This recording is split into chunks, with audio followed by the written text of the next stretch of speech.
అన్నా మేడం చెప్తున్నట్టుగా gender equality అనే దాని మీద మాట్లాడుతున్నాను. 142 దేశాల మీద వరల్డ్ ఎకనామిక్ ఫోరం సర్వే చేస్తే మన దేశం జెండర్ ఈక్వాలిటీలో 114వ స్థానంలో ఉంది. అంటే వేర్ వీఆర్ స్టాండింగ్ హియర్.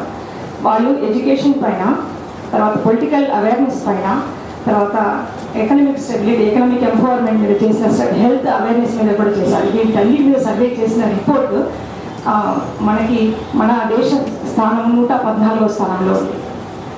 దీని మీద మనందరం దృష్టి పెట్టాల్సిన అవసరం ఉంది.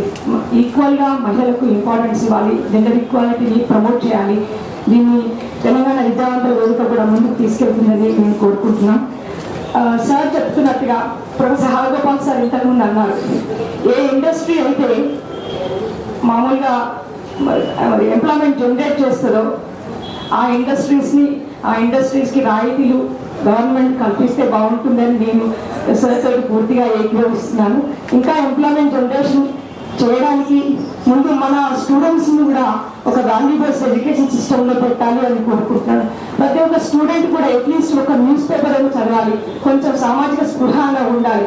అది లేదు కరవుతుంది ఈ రోజుల్లో అనిపిస్తుంది. నేను చదువుకున్న రోజులకి ఇప్పటికీ తేడా నేను చాలా గమనించాను. ఇవాళ ఒక టీచింగ్ అంటే ఒక పెద్ద యూనివర్సిటీలో NIT లాంటి సంస్థలో పనిచేస్తున్న నేను ఒక స్టూడెంట్ని who is the collector of this district అంటే చెప్పలేని స్థాయిలో ఉన్నారు. అంటే అలాంటి ఇన్స్టిట్యూషన్లో ఎలా ఉన్నారంటే ఇంకా తెలంగాణ యూనివర్సిటీస్లో వాళ్ళ స్టేటస్ ఎలా ఉందో మనం గమనించవచ్చు. కాబట్టి గవర్నమెంట్ ఈ విషయంలో దృష్టి పెట్టి యూనివర్సిటీస్లో ఫండ్ రైజ్ చేయాలి, యూనివర్సిటీస్కి బడ్జెట్ కేటాయించాలి, మంచి టీచర్స్ని తీసుకోవాలి.